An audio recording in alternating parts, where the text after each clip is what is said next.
कैसे हो आप सभी लोग। स्वागत है आपका हमारे चैनल एजुकेटर नंबर 1 पे। आज हम लोग पढ़ने वाले हैं NCERT science class 7 chapter 2 nutrition animals. तो हमने पिछले पार्ट में ये वाला सारा चीज़ पढ़ा था, पर इस पार्ट में हम लोग द फूड पाइप एसोफेगस से शुरू करने वाले हैं। तो चलिए बिना समय को गवाए वीडियो को शुरू करते हैं। द फूड पाइप यानी कि आहार नली, जिससे हमारा खाना होकर पास होता है। जब हम खाते हैं तो उसी नली से वह पेट में खाना पहुंचता है। The swallowed food passes into the food pipe और एसोफेगस, जो खाना हम निकल जाते हैं वह एसोफेगस के द्वारा ही पेट में पहुंचता है। Look at figure 2.2। The food pipe runs along the neck and the chest. Figure 2.2 को देखो। 2.2 हमने फिगर देखा था, जो पूरा डाइजेस्टिव सिस्टम के बारे में जिसने दिखाया था हमें। ये तो ये देखो, पूरे गले से लेकर ये पेट छाती तक हमारे ये फूड पाइप है एसोफेगस, ये गई हुई है। ये एसोफेगस आप देख सकते हो, यहाँ पे मार्किंग की गई है।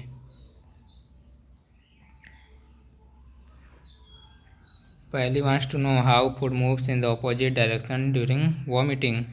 पहले ये जानना चाहती है कि उल्टी करते समय फूड जो जिसको नीचे जाना चाहिए, हमेशा वो नीचे जाता है पेट के अंदर, वो उल्टा क्यों चला जाता है, वो पेट से मुंह में क्यों आने लगता है। ये देखिए फूड है, ये एसोफेगस है और ये स्टमच है। ये figure 2.7 movement of the food in the oesophagus of the alimentary canal. Alimentary canal का भाग क्या है? एसोफेगस एक एलिमेंट्री कैनल का भाग है, यानी कि हमारे डाइजेस्टिव सिस्टम का भाग है। Food is push down by moment of the wall of the food pipe. Food कैसे ढकेला जाता है, वह पेट तक पहुंचता कैसे है? फूड पाइप का वाल है, वहाँ पे फूड पाइप की जो वाल होती है उसमें मोमेंट कुछ होते हैं, वो मोमेंट उसको खाने को पेट की तरफ पुश कर देता है। Actually this moment takes place through the alimentary canal and pushes the food downward. ये मोमेंट होता है, ये पूरे एलिमेंट्री कैनल, जितनी भी एलिमेंट्री कैनल का पूरे जितने भी पार्ट्स हैं सब में ये देखा जाता है, और ये खाने को नीचे तक ढकेलता रहता है। At times the food is not accepted by our stomach and is vomited out। और कभी कभी खाना जब हमारे पेट को स्वीकार नहीं होता तो ये खाने को पीछे की तरफ ढकेल देता है, यानी कि वापस मोड़ देता है। Recall the instances when you vomited after eating and think of the reason for it. कुछ ऐसे पलों को याद करो जब तुमने कुछ खाने के बाद उल्टी की हो, और उसका कारण भी खोजो। Discuss with your parents and teacher. अपने पेरेंट्स से और अपने टीचर, शिक्षक और माता पिता से इसकी चर्चा करो। द स्टोमच, हम लोग स्टोमच के बारे में इसमें जानने वाले हैं। The stomach is a thick walled bag. यह एक मोटा घना बैग होता है, इसकी दीवारें काफ़ी मोटी होती हैं। Its shape is like a flattened J. इसका शेप क्या होता है? जे की तरफ, जे लेटर आपने इंग्लिश में तो देखा ही होगा, तो उसी तरह मोटा सा जे की तरफ इसका आकार होता है। It is the widest part of the alimentary canal, और ये एलिमेंट्री कैनल का सबसे मोटा पार्ट होता है। It receives food from the food pipe at one end open into the small intestine at the other. ये एसोफेगस की तरफ और से फूड को रिसीव करता है, और स्मॉल इंटेस्टाइन और ये इंड जाकर होता है, और वहाँ पे उसका एक पास होता है जिससे वह खाना पेट में से एलिमेंट्री कैनल स्मॉल इंटेस्टाइन के अंदर भेजा जाता है। The inner lining of the stomach secretes mucus, hydrochloric acid and digestive juices. Stomach के अंदर की जो दीवार होती है वह मकास, हाइड्रोक्लोरिक एसिड और भी कई प्रकार के पाचक जूस को सेक्रेट यानी कि छोड़ती है पेट के अंदर, जिससे पेट के अंदर का खाना पचता है। The mucus protects the lining of the stomach. Mucus होता है वह स्टोमच के दीवार को बचाता है। The acid kills many bacteria that enter along with the food. और हाइड्रोक्लोरिक एसिड होता है वह भोजन के अंदर जितने प्रकार के बैक्टीरिया घुसे होते हैं उन सबको मारता है। And makes the medium in the stomach acidic, और उसके अंदर खाने के मीडियम को एसिडिक में कन्वर्ट कर देता है। To help the digestive juices to act, कि डाइजेस्टिव जूस के अंदर बहुत बढ़िया तरीके से काम कर सके खाने के ऊपर। The digestive juices break down the protein into simpler substances. Digestive juice जो होते हैं ये सब प्रोटीन को छोटे छोटे सब्सटेंस में बांट देते हैं, यानी कि प्रोटीन तो कम्प्लेक्स सब्सटेंस होता है, उससे वह छोटे पार्ट में उसको डिवाइड कर देते हैं। द स्मॉल इंटेस्टाइन, हम लोग छोटी आंत के बारे में जानने वाले हैं। The small intestine is highly coiled, छोटी आंत होती है वह काफ़ी अंदर से इधर उधर से कॉइल हुई होती है। And is about 7.5 metre long. तो पिछले वाले पार्ट में हमने जाना था कि स्मॉल इंटेस्टाइन कितनी लंबी होती है, इसको गस करने के लिए बोला गया था। तो इसमें बताया था कि इस पेज में आपको ये दिखाया जाएगा। तो ये यहाँ पे है 7.5 मीटर लॉन्ग हमारी स्मॉल इंटेस्टाइन, उसका ये लेंथ होती है। It receive secretion from the liver and the pancreas, इसके अंदर लीवर और पैनक्रिया से जो डाइजेस्टिव जूस निकले होते हैं वो इसी के अंदर आते हैं। बिसाइड्स इट वाल आल्सो सेक्रेट जूस, और उसके अगर अलग की बात करें तो इसकी अंदर की वाल भी जूस को सेक्रेट करती है, जो फूड के सर्टेन कंपोनेंट्स को पचाने में सहायता करते हैं। The liver is a reddish brown gland situated in the upper part of the abdomen on the right side. ये लीवर होता है, ये रेडिश आपने देखा है पेट के पास में ही, उसके सीधे लेफ्ट साइड और मतलब कि पेट से कर ले तो राइट साइड और उसके पेट के एक ग्रंथि होती है। लीवर वो सबसे बड़ा पार्ट भी होता है हमारे शरीर का। तो ये क्या होता है, ये बाइल जूस प्रोड्यूस करता है। It is the largest gland in the body, ये हमारे शरीर की सबसे बड़ी ग्रंथि होती है। It secretes bile juice that is stored in a sac called gall bladder, ये बाइल जूस को सेक्रेट करता है, जो कि एक गॉल ब्लैडर नाम के एक स्टोरेज है, उसके अंदर जाके ये स्टोर हो जाता है, जो कि लीवर से ठीक नीचे होता है। The bile plays an important role in the digestion of fat, bile होता है वह फैट को पचाने में काफ़ी महत्वपूर्ण भूमिका निभाता है। The pancreas is large cream coloured gland located just below the stomach, pancreas होता है ये ग्रंथि है जो कि क्रीम रंग की जस्ट स्टमच के पेट के नीचे मौजूद होती है। The pancreatic juices act on carbohydrate fat and protein and change them into simpler form, इसके निकले गए जूस इससे, जिसको पैनक्रियाटिक जूस कहते हैं, ये सब कार्बोहाइड्रेट फैट और प्रोटीन पे क्रिया करते हैं और उनको छोटे छोटे फॉर्म में कन्वर्ट कर देते हैं, यानी कि सिंपलर फॉर्म में। चलिए, the working of stomach was discovered by Strang accident, ये हमारा पेट कैसे काम करता है, ये एक काफ़ी घटना, एक अलग सी घटना हुई जिससे ये पता चला कि हमारा पेट काम कैसे करता है।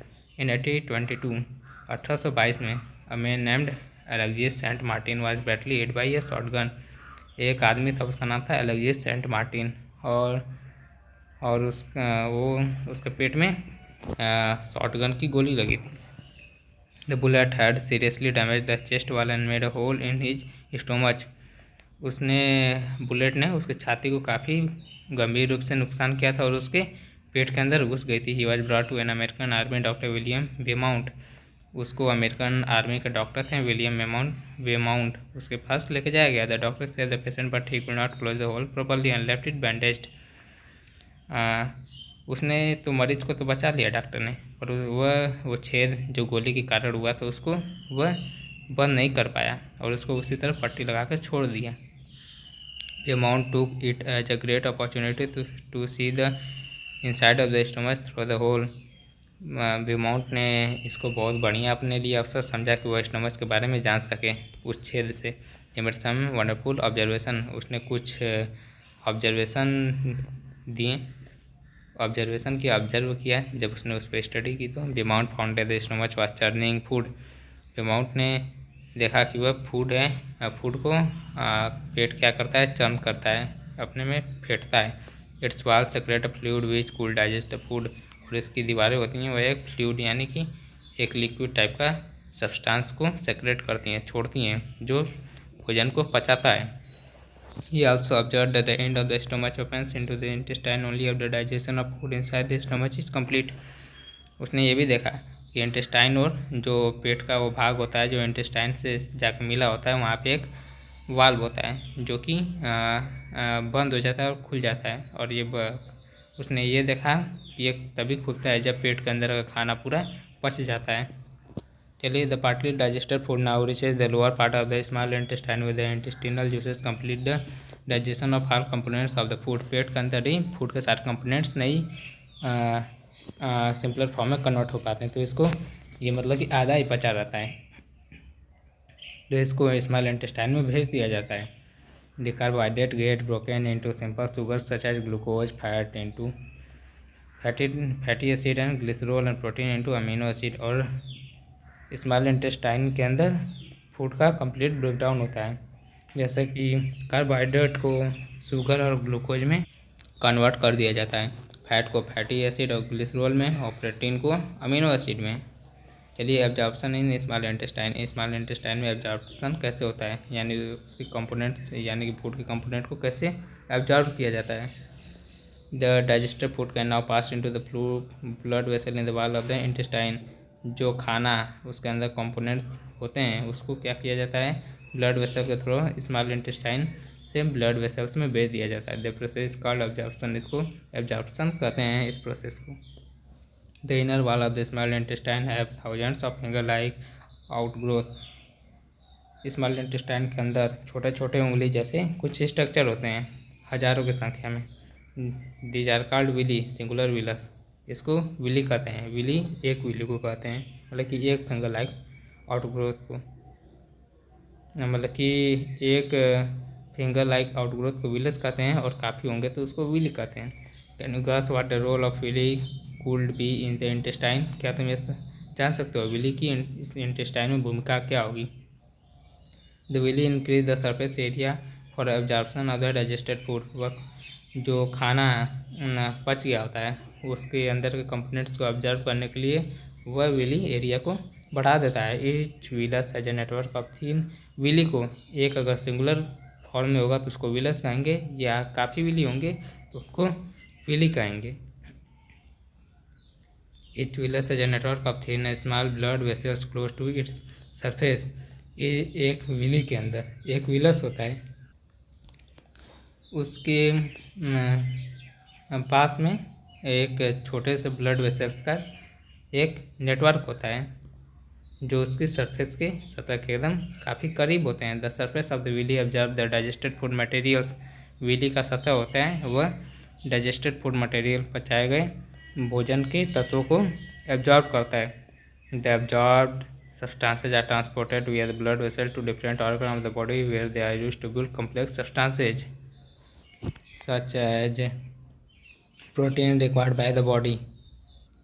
ये डाइजेस्टेड फूड कंपोनेंट्स होते हैं, इसको इन्हीं ब्लड वेसल्स के थ्रू बॉडी के डिफरेंट ऑर्गन में भेज दिया जाता है। वहाँ पे उसको कम्प्लेक्स सब्सटेंसेस बनते हैं, जैसे कि प्रोटीन हो गया जो हमारे शरीर की जिसको आवश्यकता होती है। दिस इज कॉल्ड एसिमिलेशन, इसको एसिमिलेशन कहा जाता है। In the cells glucose break down with the help of oxygen into carbon dioxide and water. सेलों में ये different organ of the body में अगर ये पहुंचाया जाता है ये खाना डाइजेस्टेड फूड कंपोनेंट, यहाँ पे क्या होता है ऑक्सीजन के हेल्प से कार्बन डाइऑक्साइड और वाटर में इनको ग्लूकोज को ब्रेक डाउन किया जाता है या तोड़ा जाता है। एंड एनर्जी इज रिलीज्ड, और ऊर्जा उससे उत्पन्न होती है।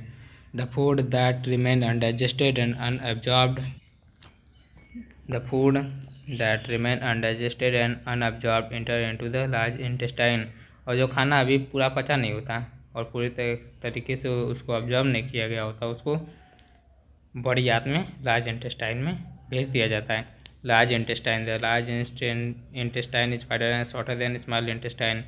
ये लार्ज इंटेस्टाइन ये बड़ी आंत होती है, ये स्मॉल इंटेस्टाइन से मोटी होती है और छोटी होती है लेंथ में। It is about 1.5 metre in length, ये लेंथ में 1.5 मीटर होती है, जबकि छोटी आंत 7.5 मीटर होती है। Its function is to observe water and some salt from the undigested food material. इसका काम ये होता है कि ये जो अनडाइजेस्टेड फूड मटेरियल होते हैं उसके अंदर से ये पानी और साल्ट को एब्जॉर्ब करती है। The remaining waste passes into the rectum and remains there as semi solid faeces. और पास को रेक्टम में, मतलब कि जो अब खाना पूरा पच गया होता है और उसके अंदर का वास्ट होता है उसको रेक्टम में भेज दिया जाता है। The faecal matter is remove from the anus from time to time. ये समय समय पे एनस द्वारा रिमूव किया जाता है। दिस इज कॉल्ड इजेशन, इसको इजेशन कहते हैं। इजेशन उस प्रोसेस को कहते हैं जिसके द्वारा शरीर के सारे वास्ट बाहर निकाले जाते हैं एनस के थ्रू। 2.3 सेक्शन है डाइजेशन इन ग्रास ईटिंग एनिमल्स। हमने ह्यूमंस के अंदर के डाइजेशन को तो देख लिया, अब जो जानवर घास खाया करते हैं उनके बारे में अब हम लोग जानने वाले हैं इसके द्वारा, उनके अंदर का डाइजेशन कैसा होता है। अभी observe cow buffaloes and other grass eating animals chewing continuously when they are not eating. क्या तुमने जानवरों को जैसे कि गाय हो गई, इन सबको अगर वो खाया भी नहीं करते तो उनको जुगाली करता देखा है? जब उनके मुंह से सफ़ेद सफ़ेद झाग निकलती होती हैं, वह बैठ कर अपना मुंह चलाते रहते हैं। Actually they quickly swallow the grass and store it in a part of the stomach called rumen.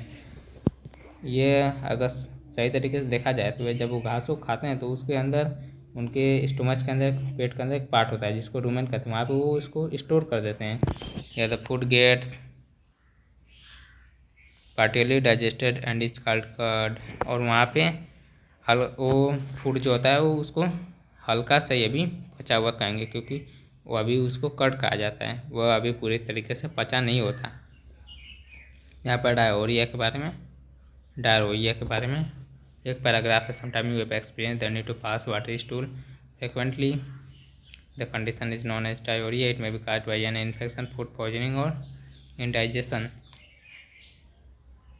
It is very common in India particularly among children. तो आपने पेचिस के बारे में तो सुना होगा, डायरिया। ये विशेष तौर से इसको तो आपके साथ कभी ना तो कभी ये तो हुआ ही होगा। इसको डायरिया इस कंडीशन को कहा जाता है। ये किसी इन्फेक्शन की वजह से हो सकती है, चाहे फूड पॉइजनिंग और इंडाइजेशन। ये अगर अपच भी हो तब भी हो सकती है, और यह खाना अगर जहरीला हो गया हो तब भी हो सकती है, यानी कि ये खाना स्पॉइल्ड बासी हो गया हो, ऐसा खाना खाने से भी ये कंडीशन पैदा हो सकती है। It is very common in India. ये भारत में तो काफ़ी आम बात है, पार्टिकुलरली अमॉन्ग चिल्ड्रन, अगर विशेष तौर से देखा जाए तो बच्चों में।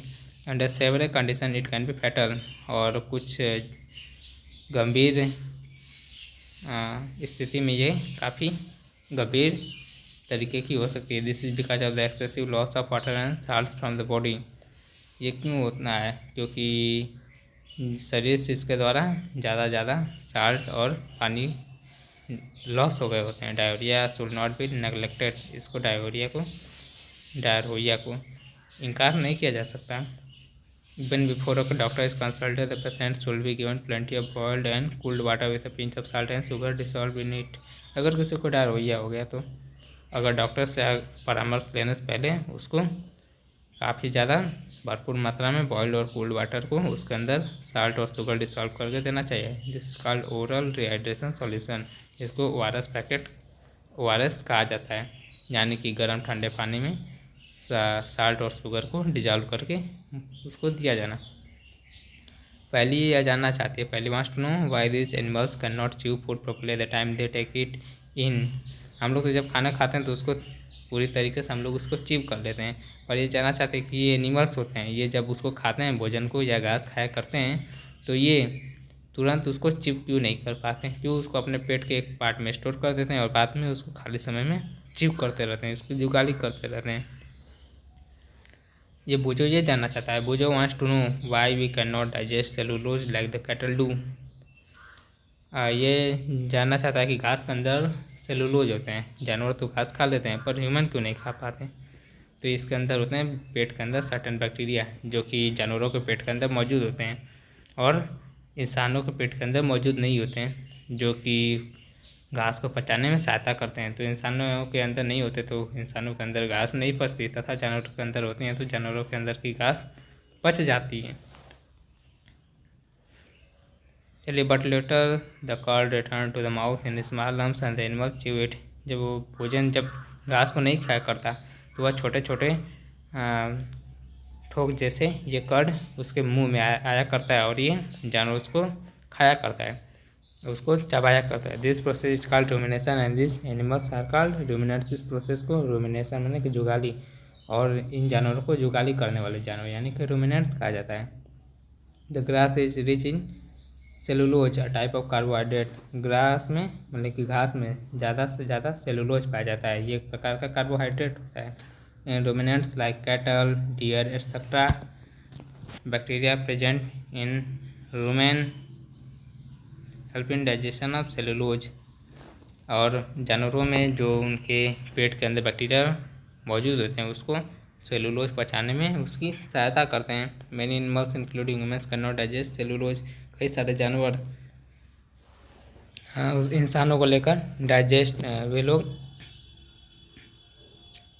इंसान हो गया और सभी जानवर जो घास नहीं खाते हैं वे लोग सेलुलोज को नहीं पचा पाते। Animals like horse, rabbit etcetera have a large sac like structure called caecum between the oesophagus and the small intestine.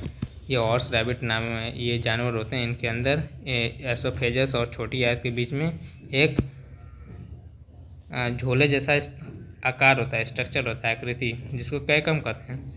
The cellulose of the food is digested here by the action of certain bacteria which are not present in humans. यहीं पे ही cellulose को कुछ ऐसे bacteria द्वारा पचाने में इनकी सहायता की जाती है जो कि इंसानों के अंदर मौजूद नहीं होते हैं। So far you have learned about animals which possess their digestive system, but there are many such small organisms which do not have a mouth and a digestive system. तुमने तो एनिमल्स के बारे में पढ़ लिया जिनके पास डाइजेस्टिव सिस्टम होता है, पर कुछ छोटे जीवों के बारे में इस समय अब जानने वाले हैं जिनका कोई डाइजेस्टिव सिस्टम नहीं होता ना, उनका मुंह ही होता है। Then how do they acquire and digest food. तो वह कैसे भोजन को ग्रहण करते हैं और उसको पचाते हैं। In the section below you will learn about interesting ways of food intake. अब नीचे के सेक्शन में तुम ये उनके बारे में जानने वाले हो। Section 2.4 feeding and digestion amoeba, यानी कि अमीबा भोजन ग्रहण कैसे करता है और उसको पचाता कैसे। Amoeba is a microscopic single cell organism found in pond water. Amoeba एक ऐसा जीव है जो कि पॉन्ड वाटर में पाया जाता है और ये सिंगल सेल का बना होता है और इसको माइक्रोस्कोप की मदद से हम लोग पॉन्ड वाटर को लेकर देख सकते हैं। The amoeba has a cell membrane around a dense nucleus and many small bubbles like vacuoles. Amoeba के पास एक सेल मेम्ब्रेन होता है और एक गोला सा घना न्यूक्लियस होता है जो कि सेल का सेंटर होता है। And many small bubbles like vacuoles, और छोटे छोटे बबल होते हैं उसके अंदर जिसको वॉक्यूल कहते हैं। इन इट्स साइटोप्लाज्म, उसके साइटोप्लाज्म में।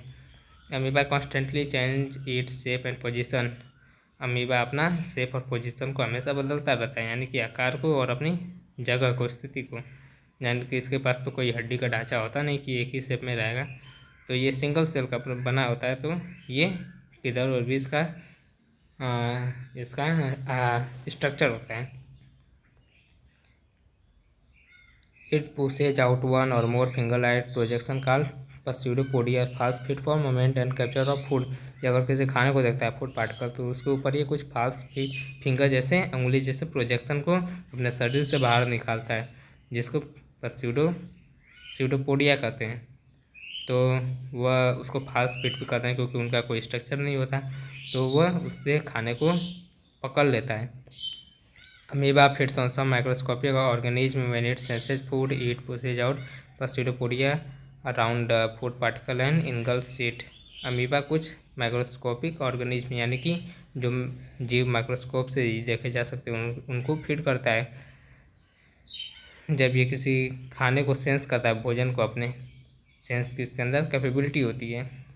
It pushes out pseudopodia around food particle and engulf it. ये उसके चारों ओर अपने स्यूडोपोडिया नाम के या फाल्स फीड को भेजता है और उसको निकल जाता है। The food become trapped in a food vacuole. Food vacuole में जाके फंस जाता है।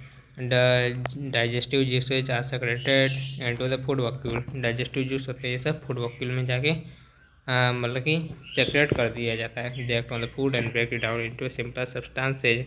ये भोजन पे क्रिया करते हैं और उसको सिंपल सब्सटेंस में कन्वर्ट कर देते हैं। Gradually the digested food is absorb, और निरंतर या धीरे धीरे डाइजेस्टेड ये पचाया गया भोजन को ऑब्जर्व कर दिया जाता है, वह ऑब्जर्व हो जाता है। The observed substances are used for growth, maintenance and multiplication. जो ऑब्जर्व्ड सब्सटेंस होते हैं ये सब उस बैक्टीरिया के यानी कि अमीबा के बढ़ने के लिए, उसकी बढ़ोतरी के लिए, उसके शरीर के मेंटेनेंस और रिपेयरिंग के लिए ये सब काम आते हैं। The undigested residue of the food is expelled outside by the vacuole, और ये उसके अंदर का जो वास्ट बचा रहता है उसको वैक्यूल के द्वारा बाहर निकाल दिया जाता है। The basic process of digestion of food and release of energy the same in all animals. यह बेसिक साधारण प्रोसेस है, बुनियादी प्रक्रिया जो कि सभी एनिमल जानवरों में देखी जाती है ऊर्जा निकालने के लिए और भोजन को पचाने के लिए। In a later chapter you will learn about the transport of food observe by the intestine to the various parts of the body. आगे वाले चैप्टर में तुम्हें ये पढ़ने वाला कि इंटेस्टाइन द्वारा अलग अलग बॉडी के पार्ट्स में फूड को कैसे भेजा जाता है। तो चलिए गाइस, आज के वीडियो को इतना ही। आई होप आपको ये वीडियो समझ में आई होगी। अगर वीडियो अच्छा लगे तो चैनल को सब्सक्राइब कर दो, वीडियो को लाइक कर दो और एक लाइक ज़रूर से दबा देना। अपने कमेंट सेक्शन में रिव्यूज डाल दो कि आपको सॉल्यूशन चाहिए कि नहीं और ये अगली वीडियो आपको कब तक चाहिए। तब तक मिलते हैं आपसे बाद में। Take care, bye.